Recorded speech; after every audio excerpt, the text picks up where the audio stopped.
tonight. A man is shot and killed by government immigration agents. The official story says the officers faced a threat and had to act. We begin tonight with breaking news. A man is shot and killed by government immigration agents. The official story says the officers faced a threat and had to act. Get your hands up. Show me your hands now. Shots fired. Shots fired. Send EMS code 3. The incident took place on December 13, 2022. ICE agents were attempting to arrest a man wanted on an outstanding warrant at an apartment complex. Alex Pretti, who was not the target of the warrant, was present at the scene. According to the initial official accounts, Pretti was armed and posed a threat, leading the agents to open fire. This is the version of events that was presented to the public. However, CNN's investigation, which involved analyzing body camera footage, surveillance videos, and official documents, paints a much more complex and disturbing picture. Let's break down the timeline of events as revealed by the footage. We see the agents approaching the apartment. There's a tense exchange, and then the situation escalates rapidly. The key moment hinges on what happened in the seconds before the shots were fired. The official report states that Pretti pointed a firearm at the agents. But the bodycam footage is chaotic and, at critical moments, obscured. CNN's forensic analysis slowed down the video frame by frame, attempting to clarify Pretti's actions. What they found was ambiguous at best. The footage doesn't provide a clear, indisputable view of Pretti aiming a weapon. Instead, it shows a frantic and confusing scene where a life was taken in a matter of seconds. What makes this case even more complicated is Alex Pretti's background. He was a father, and his family describes him as a loving individual. Along with many community members, have been demanding transparency and accountability. They question why the raid was conducted in the manner it was, and whether the use of deadly force was truly necessary. The man the agents were originally looking for was not considered a violent offender, which raises questions about the level of force brought to the scene in the first place. The CNN investigation highlights a critical point: the gap between official statements and the raw evidence captured on camera. When we look at the footage, we see panic and confusion. The decision to use lethal force is a split-second one, but it's a decision that must be justified. In this case, the justification rests on a moment that the video evidence fails to clearly support. This isn't just about what happened to Alex Pretti. It's about the standard of evidence required to justify taking a human life, especially by those who are meant to serve and protect. Furthermore, the investigation raises broader questions about the tactics and training of specialized immigration enforcement units. These agents often operate in high-stakes environments, but with that power comes immense responsibility. Are the protocols for engagement clear enough? Is de-escalation prioritized? The footage shows a rapid escalation from a verbal command to gunfire. Was there an opportunity to de-escalate that was missed? These are the questions that Pretti's family and the public are asking. The aftermath of the shooting has been just as revealing. Initially, information was scarce, and the narrative was controlled by the official press releases. It was only through persistent journalism and the eventual release of the footage that a more complete, albeit more troubling, picture began to emerge. This underscores the vital role of a free press in holding power to account. Without investigations like CNN's, the public would be left with only one side of the story. The footage forces us to confront the brutal reality of the event and question the narrative we were given. Another layer to this is the legal context. The agents involved were placed on administrative leave, which is standard procedure. However, the path to legal accountability is often long and difficult for families in these situations. The legal doctrine of qualified immunity frequently protects officers from civil lawsuits, making it challenging for families to seek justice through the courts. This legal shield is a major point of debate in the broader conversation about police and federal agent reform. For the Pretti family, it means their fight for answers is also a fight against a system that can seem impenetrable. The emotional toll on the family is immeasurable. In interviews, they express their grief and frustration, a desire not just for justice for Alex, but for changes that could prevent another family from experiencing the same loss. They remember him not as a threat, but as a father and his son. Their personal tragedy has become a public case study in the use of deadly force. So where does this leave us? The killing of Alex Pretti is a stark reminder of the life and death consequences of law enforcement encounters. The CNN video investigation doesn't give us all the answers, but it dismantles the simplicity of the initial official report. It shows us the chaos, the ambiguity, and the tragic outcome of those few seconds in Anchorage. It forces us to ask hard questions about accountability, transparency, and the use of force by federal agents. It tells a story that highlights the critical need for scrutiny and the power of video evidence to challenge established narratives. We must continue to demand transparency and hold our institutions accountable, because justice depends on it. This case is ongoing, and as more information comes to light, we will continue to follow it. It's crucial that we don't look away from these difficult stories. Thank you for taking the time to understand this complex issue with me today. If you found this analysis helpful, please like this video and subscribe to the channel for more deep dives into important stories like this one. Your support helps us continue this work. Stay safe, and I'll see you in the next video. Before we sign off, there's one more crucial angle we need to cover. How you, as a viewer, should watch and interpret a video investigation like this one. When you see a title like, "Watch the movements of two officers involved in the Pretti killing," it's natural to feel a strong emotional reaction before you even hit play. Someone has died. Government agents were involved.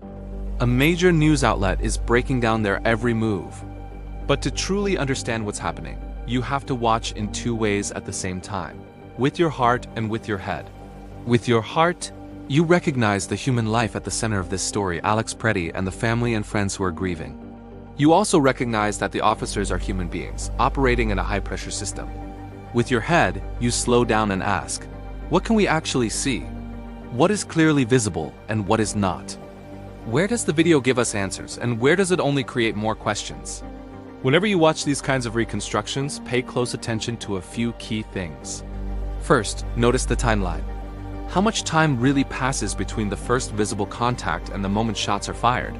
Sometimes what feels like it all happened in a second is actually much longer when you look at the clock. Other times, you realize it truly was only a couple of seconds. That difference matters a lot when we talk about whether officers had other options. Second, look at distance and movement. Are the officers closing in quickly, or are they keeping space? Are they moving in a way that corners the person, or in a way that gives them room to comply? A lot of law enforcement training is about controlling space.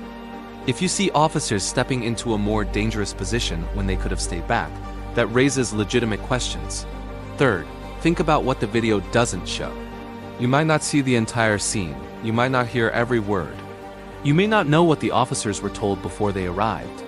Being honest about those gaps doesn't mean you ignore what is on camera. It means you understand the limits and avoid jumping to conclusions that go beyond the evidence. In recent years, we've seen other high-profile incidents across different agencies and parts of the country where movement analysis like this played a major role. In some of those cases, detailed video breakdowns helped confirm that officers were under a real and immediate threat. In other situations, those same breakdowns raised serious doubts about initial official statements and led to deeper investigations, policy changes, or even civil settlements. The pattern is clear. When video is available and carefully analyzed, it can change the entire direction of a case. Sometimes it strengthens the defense of the officers. Sometimes it strengthens the arguments of families and advocates asking for accountability. In either situation, ignoring the footage is no longer an option. It becomes part of the story, whether agencies like it or not. And that brings us to a really important policy question. What kind of rules and tools do we want in place before the next case like this happens? One major area is cameras and transparency. Many people argue that every law enforcement officer, including immigration agents, should wear body-worn cameras that stay on during operations, with clear rules about when the footage must be released. Supporters say this protects both officers and civilians by creating an objective record. Critics worry about privacy and the selective release of clips without full context. But almost everyone agrees. In a world without video, it is much harder to know what truly happened. Another area is training. When you look at the movements of the two officers in the Pretti case, the question isn't only was this shooting justified? It's also, were these officers given the best possible training to avoid reaching a deadly point in the first place? De-escalation techniques, communication skills, tactical patience, these are all things that can change how officers move, how fast they move, and what they do under pressure. Then there's oversight and accountability.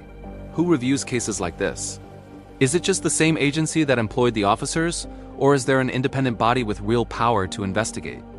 If immigration agents know that every one of their movements in a fatal encounter could be reconstructed, reviewed, and questioned by a neutral authority, that can influence behavior going forward, not just in a single case, but across the whole system. And we can't forget the specific impact this has on immigration enforcement. These officers often operate in communities where people may already feel vulnerable or afraid of contact with the government. When a case like the killing of Alex Pretti happens and the movements of immigration agents are dissected in a national investigation, it doesn't just affect that one family. It affects how millions of people think about cooperating with immigration authorities, reporting crimes, or even opening the door when agents knock. Trust, once it's damaged, is incredibly hard to rebuild. On the other hand, when people see that serious incidents are taken seriously, that there is video, that there is analysis, that there are real consequences when things go wrong, it can slowly increase confidence that the system is at least trying to be fair. For you as a viewer, there's a responsibility too. It's easy to share a clip, make a snap judgment, and move on. It's harder, but much more important to watch carefully, to listen to multiple sources, and to stay engaged even after the initial headlines fade. Cases like this don't end the day the video drops. They continue through investigations, legal processes, and policy debates, long after the cameras are turned off. So as you watch the movements of these two officers in the Alex Pretti case, ask yourself a few key questions. Are we learning the right lessons from these incidents? Are we pushing our institutions toward more transparency and better training? Or are we just reacting emotionally for a few days and then forgetting? And what kind of standards do we, as a society, want to set for the people who are given the authority to use deadly force in our name? Here at U.S. Media Power, that's exactly the kind of conversation we want to keep having. Not just about one headline or one day, but about the bigger patterns shaping justice, law enforcement, and immigration in the United States. If you found this breakdown helpful, make sure you subscribe to U.S. Media Power, like this video, and share it with someone who follows U.S. news and cares about these issues. Your engagement helps this kind of in-depth coverage reach more people, and the more informed we all are, the harder it is for any important story to be buried or ignored. Drop your thoughts in the comments. Do you think detailed movement analysis of officers, like in the Alex Pretti case, should be standard in every serious use of force incident? Or do you worry that these reconstructions can sometimes oversimplify situations that are incredibly complex in the moment?